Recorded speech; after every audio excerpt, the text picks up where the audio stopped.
Avec la croissance du cinéma traditionnel, plusieurs techniques, personnages et idées naissent avec l'arrivée de l'animation traditionnelle. La couleur, le son, la musique et la synchronisation, sans oublier l'arrivée de la télévision, ont permis le développement de l'animation 2D traditionnelle. Dans les personnages clés de l'animation traditionnelle, il y a Mickey Mouse qui est apparu pour la première fois dans le sketch Steamboat Willie. Monsieur Walt s'est inspiré de Jazz Singer pour son premier cartoon synchronisé avec du son. Ensuite, il y a aussi Betty Boop des Fletcher en 1930, créé par Fletcher Studios et fait partie des Tall Cartoon Series. Elle apparaît pour la première fois dans la série Dizzy Dishes. Et ensuite, le code Hays impose sa censure en 1934. Ensuite, il y a aussi les Looney Tunes en 1930. La série voit le jour avec Bosco dans l'émission Sinkin' in the Bathtub. Ensuite, il y a aussi Blanche-Neige et les 7 nains en 1937 de Walt Disney. Ça, c'est le premier long métrage animé en couleur américaine. Et finalement, il y a aussi Popeye, qui apparaît dans Popeye the Sailor Meet Alibaba's 40 Thieves en 1937. Celui-ci est le meilleur film de Dave Fletcher en raison de son aspect visuel et son ingéniosité. Voici les moments marquants de l'animation traditionnelle. The Jazz Singer en 1927, premier long métrage avec musique, chanson, dialogue synchronisé avec les personnages. The Skeleton Dance en 1929, animation musicale. Le code Hays en 1930, un code de censure américain qui réglemente la production des films. Le début de l'âge d'or de l'animation en 1928, la télévision en 1930, première télévision destinée aux consommateurs. Fiddlestick, le film en 1930 aussi. C'est le premier cartoon à être photographié en Technicolor biochrome, c'est-à-dire avec un double objectif de film à titre de couleur Red and Green, car le RGB n'était pas existant dans le temps. Technicolor, c'est une série de procédés de films en couleur qui a été lancée par la Technicolor Motion Picture Corporation. Il y a aussi la crise économique qui s'en vient en 1931, amenée par le crash de 1929, qui amène le cinéma à la baisse. Après Flower and Tree en 1932, premier cartoon produit par Walt Disney de façon commerciale et qui est en full color. Les 12 principes d'animation qu'on connaît tous en 1932 par M. Walt Disney, créé par une formation complète pour les animateurs de l'époque. Le métro Goldwyn Mayer en 1935. Le MGM a créé plusieurs personnages importants comme Porky Pig, Elmer, Daffy Duck ou bien encore Bugs Bunny. Après ça, caméra multiplan, Disney invente et utilise cette caméra dans Silly Symphony pour ensuite l'utiliser dans Blanche-Neige. Cette caméra est utilisée pour donner un effet de profondeur au cartoon. Chuck Jones, en 1938, personne importante dans l'animation traditionnelle, il va travailler sur plusieurs personnages tels que Bugs Bunny, Porky Pig ou bien Elmer Fudd. Les chefs de l'animation traditionnelle, il y a eu Pinocchio en 1940, Fantasia en 1940, Tom et Jerry de MGM et Hanna-Barbera en 1940, il y a eu A Wild Hair avec Bugs Bunny en 1940 aussi, il y a eu Dumbo en 1941, Bambi en 1942, Tweety l'oiseau jaune en 1942 aussi, finalement Mighty Mouse en 1942. Disons, il y a eu le Limited Animation en 1942. Ça, c'est un procédé qui consiste à limiter l'animation à l'aide de certaines diminutions de calque pour réduire les coûts de la production. Ça, c'est beaucoup utilisé dans les années 60 et 70. Ensuite, dans les années 50, il y a eu la télévision en couleur qui est apparue aux États-Unis en 1952. Il y a eu le code NTSC en 1953. La fin de la production des cartoons de Mickey Mouse en 1953. Et la création des parcs Disneyland en 1955. Dans les années 60, c'est l'âge d'or de l'animation qui arrive à son terme. Puis c'est la crise de l'animation. La qualité diminue, puis ça va rester jusqu'aux années 70. En 1972, il y a eu la première production pour adultes, ce qui est Fritz the Cat par Ralph Bakshi. Pour commencer, il y a le début des jeux vidéo. Ça a commencé avec le premier jeu vidéo qui est Bertie the Brain en 1950. Ça, dans le fond, c'est juste un jeu de tic-tac-toe géant sur un ordinateur qui mesurait 4 mètres. En 1958, il y a eu aussi Tennis for Two. Ça, c'est connu aussi comme l'un des premiers jeux, mais cette fois-ci, c'est avec un ordinateur qui s'est rallié à un oscilloscope pour jouer à un jeu de tennis. À partir de 1970, il y a l'homme qui est connu comme le père des jeux vidéo, Ralph Baer, qui commence à faire des prototypes de consoles de salon.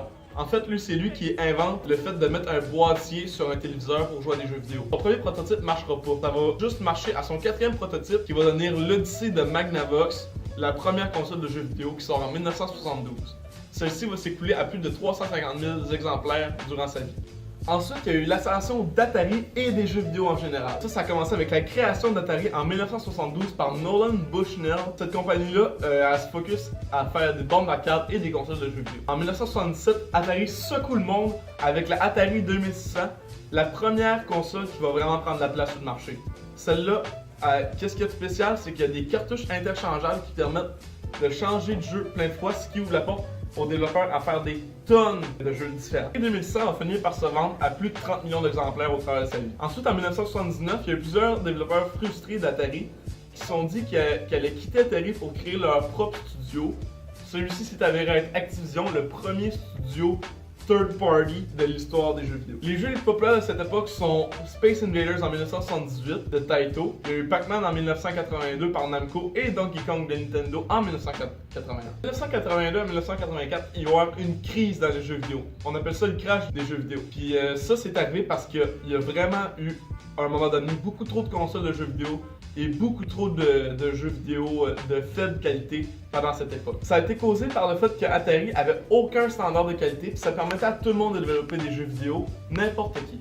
Alors la qualité était horrible, puis le monde faisait plus confiance à Atari. La goutte qui a fait déborder le vase, c'est en 1982 avec Atari qui a décidé de donner 5 semaines à une personne pour faire un jeu vidéo sur le film populaire E.T. Ce jeu-là a été reconnu comme un des pires jeux de l'histoire, et Atari était tellement sûr de leur coup qu'ils ont décidé d'en imprimer 4 millions de copies. Ça s'est avéré être un flop. Atari n'en a vendu que 1,5 million. Alors, Atari a enseveli tous les restants des jeux au Nouveau-Mexique. C'est là que Nintendo vient à la rescousse et sauve tous les jeux vidéo.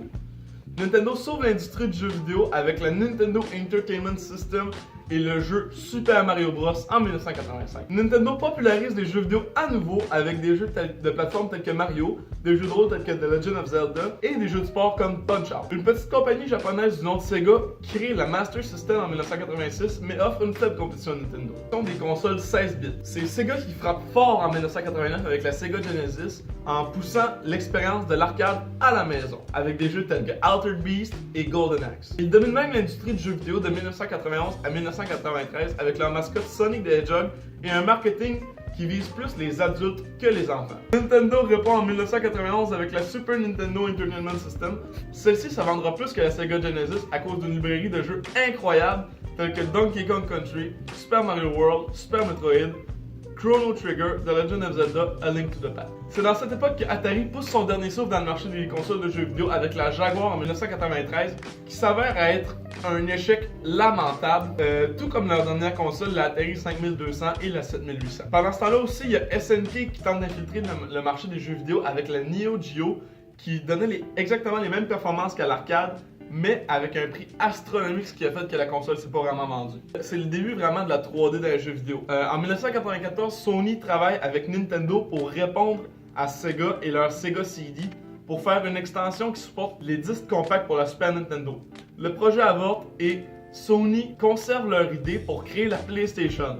La PlayStation était une console 32 bits qui était excellente à faire la 3D et ça l'a permis de dominer le marché. Sega a tenté de répondre à la PlayStation mais a échoué lamentablement aussi avec la Sega Saturn qui était très difficile de développer des jeux dessus. Nintendo de leur côté ont pris une approche différente et ont décidé de rester avec les cartouches pour la Nintendo 64, ce qui leur a fait perdre des développeurs tels que Squaresoft et leur série Final Fantasy. Les jeux marquants de cette époque sont Metal Gear Solid, Resident Evil, Final Fantasy VII, Super Mario 64, The Legend of Zelda, Ocarina of Time et Banjo-Kazooie.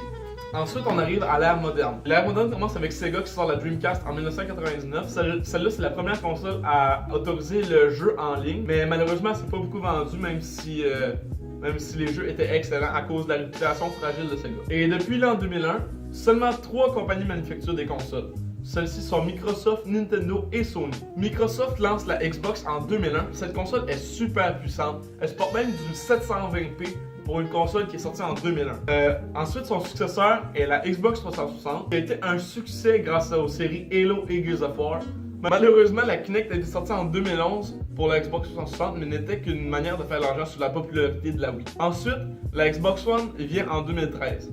Le manque de jeux exclusifs de cette console n'a pas aidé les ventes de celle-ci. Sony a continué sur le succès de la PlayStation avec la PlayStation 2. La PS2, c'est la console la plus vendue de l'histoire de toutes les consoles sur le marché.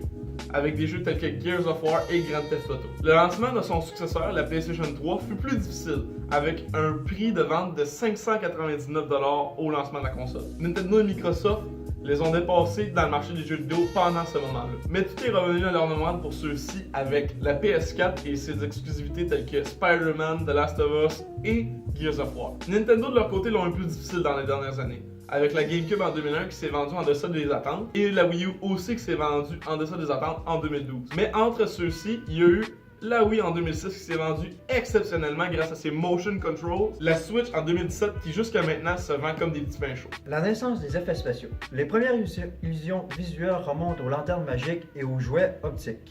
Mais c'est la naissance du cinéma que sont véritablement développés les effets spéciaux. L'une des premières personnes à avoir utilisé le trucage au cinéma s'appelle Georges Méliès, qui est un pionnier du cinéma fantastique. Il est un des premiers à adapter au cinéma les effets spéciaux en utilisant des effets trompe-œil, des suppressions, des fondus d'ouverture, des fondus de fermeture, puis des enchaînés. Le premier effet spécial a été réalisé avec un arrêt de caméra et une substitution d'une actrice par un mannequin.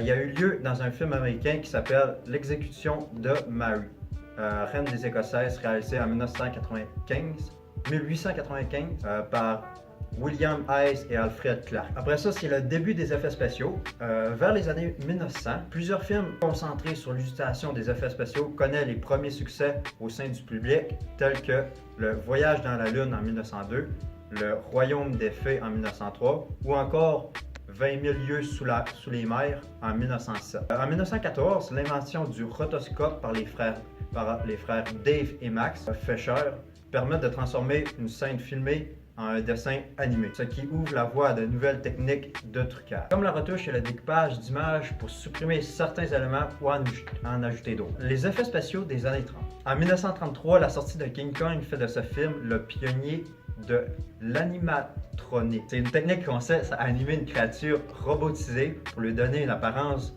de vie et viendra par la suite des films comme Godzilla et les dinosaures dans Jurassic Park. Dans les mêmes années, les décors peints intercalés entre les caméras et le décor principal, ce qui est le matte painting, et l'utilisation des décors en maquette se font adapter par la majorité des productions de films. Le début de l'image de synthèse 3D. En 1982, Tron est le premier film qui a produit majoritairement avec l'imagerie 3D.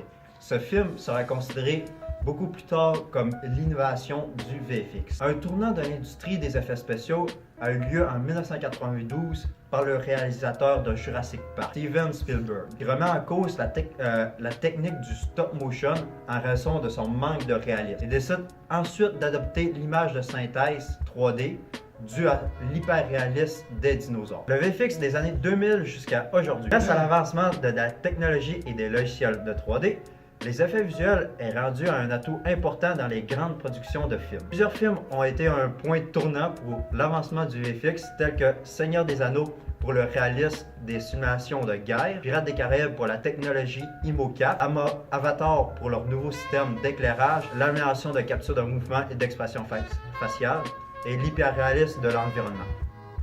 Avec l'arrivée des tablettes graphiques et des logiciels informatiques tels que AutoCAD, l'animation 3D a explosé à partir des années 70. Ensuite, les inventions, les caractéristiques et les principes. En 1964, est la création de la première tablette graphique, la Graphicon RAM Tablet Input Device, qui marque le début de l'animation 3D. Elle comporte une surface de 10 par 10 pouces utilisable à l'aide d'un stylet pour le design automobile, aéronautique et industriel. C'est le Head Mounted Display en 1968 qui est le premier prototype de casque VR. Ce casque avait la particularité unique de montrer des wireframes très basiques qui étaient principalement des formes de bois. Ensuite, il y a la Scanimate en 1969. Ça, c'est une animation faite à partir d'un ordinateur qui a pour but d'animer des images. Toutefois, les composants de l'image qui sont animés, mais l'image en elle-même. Ensuite, il y a le Bézier en 1970. Ça, c'est une création de Per Bézier qui a pour but de créer des courbes plus lisses. Ensuite, il y a le Gouraud Shading en 1971. Le Gouraud Shading est une technique de rendu 3D inventée par Henri Gouraud qui permet d'appliquer des ombrages de façon à adoucir les angles des modèles 3D. La création de fond Ça, c'est une technologie similaire au Gouraud Shading, mais qui est beaucoup plus performant. En 1982, c'est la création d'Autodesk, et par sa création vient aussi la création d'AutoCAD, qui est un des premiers logiciels de 3D. Ensuite, en 1990, il y a 3D Studio, ça c'est un nouveau logiciel qui remplace AutoCAD pour la 3D. En 1997, il y a Brice 3D qui vient au monde, ça c'est un nouveau logiciel de 3D encore plus spécialisé, mais cette fois-ci pour les paysages et les fractales. Bon, les œuvres marquantes. Hummingbird et Sin's Curveman, 1967 à 1968. Hummingbird et Sin's Curveman font partie des premières animations générées entièrement par ordinateur. Hunger en 1974. Hunger est un film qui va être créé à partir d'un logiciel de pause, clé et d'intervalle. Par après, en 1975, Teapot. Le Teapot est un objet créé par Martin Newell, qui est un objet iconique de la 3D. Disney de Black Hole en 1979, première utilisation de la 3D dans un film de Disney. Par après, Battlezone et Monster Maze 1980 et 1981. Les deux titres sont les premiers jeux vidéo faits à partir de wireframe 3D. Tron en 1982. Tron est le premier film comportant autant d'imagerie 3D, ce qui contribue à l'applaudissement de l'utilisation de la 3D dans le monde du cinéma. Star Trek en 1982, création de la première scène complète réaliste dans un film. The Last Starfighter en 1984 est un film qui utilise la photoréalisme lors des scènes complètes. Luxo Junior de Pixar, premier film d'animation 3D avec des ombrages. The Great Mouse Detective en 1986, c'est le premier film de Disney à inclure de l'imagerie numérique 3D. Think Toy de Pixar en 1988, premier court-métrage numérique à gagner un Oscar et le début de l'explosion de Pixar. Terminator 2 en 1991, ce film va exploiter le morphing et l'animation pour simuler des formes humaines, ce qui va innover et réinventer la 3D au cinéma. Aladdin en 1992, ce film est considéré comme étant le premier film à réaliser à l'aide d'un personnage entièrement animé numériquement. Jurassic Park en 1993. Jurassic Park est un film qui a utilisé un mélange entre les modèles mécaniques et virtuels et qui est considéré comme étant la meilleure création photoréaliste jusqu'à présent. Reboot en 1994, première série télévisée entièrement en 3D. Casper en 1995, premier personnage principal fait entièrement numériquement. Pixar Toy Story en 1995, premier long métrage entièrement numérique. Raven en 1997, jeu vidéo qui repousse de loin la qualité 3D. En conclusion, aujourd'hui, la 3D est un des médiums les plus utilisés et la plupart des œuvres cinématographiques en possèdent. À chaque jour, la 3D se perfectionne de plus en plus et donne des résultats incroyables. Il y a des nouvelles facettes de la 3D qui commencent à se développer comme la VR et la réalité augmentée.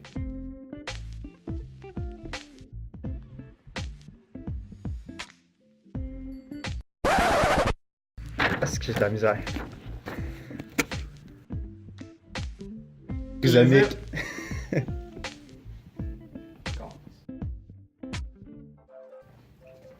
suis pas content.